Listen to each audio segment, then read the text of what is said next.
season, while she also worked in the club's marketing department. Wales began their inaugural Women's Nations League campaign with a 1-0.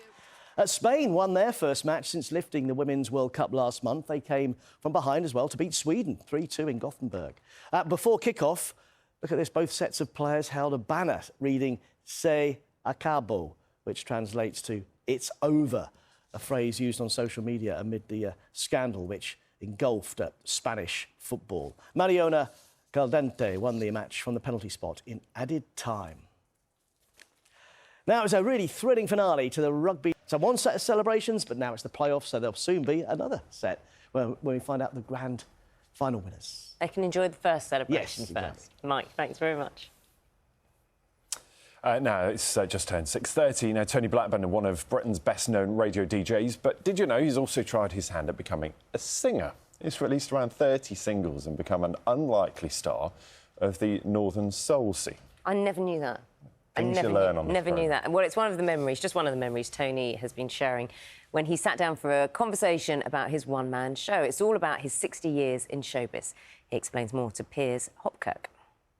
And good morning, everyone. Welcome to the exciting new sound of Radio 1. Just one morning, half asleep, with all my blankets in a heap. From pirate radio pioneer to the voice that launched Radio 1, Tony Blackburn has racked up a scarcely conceivable 60 years in broadcasting.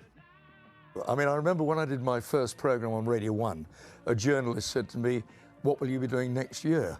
And I thought, that's a great criticism.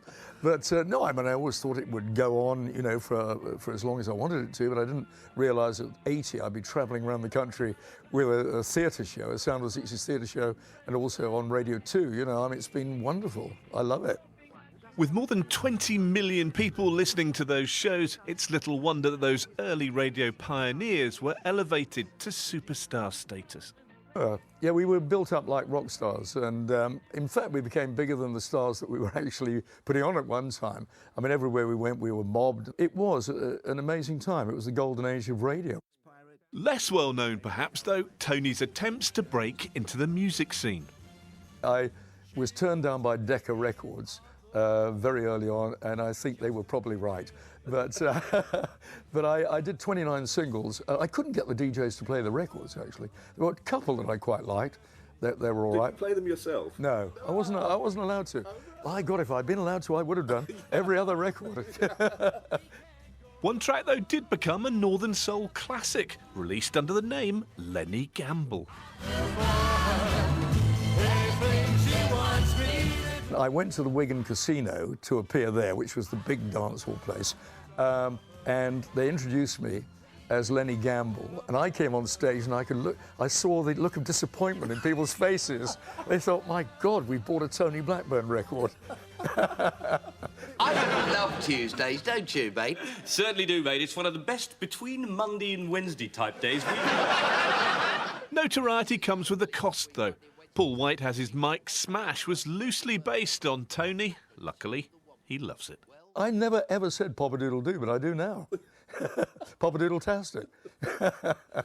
And just as well that laughter's the best medicine, Tony's just recovered from sepsis, and for a while, it was touch and go.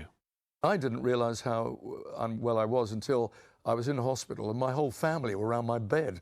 And I thought, oh, my God. And I thought, I've got to recover. They're not going to get my money yet.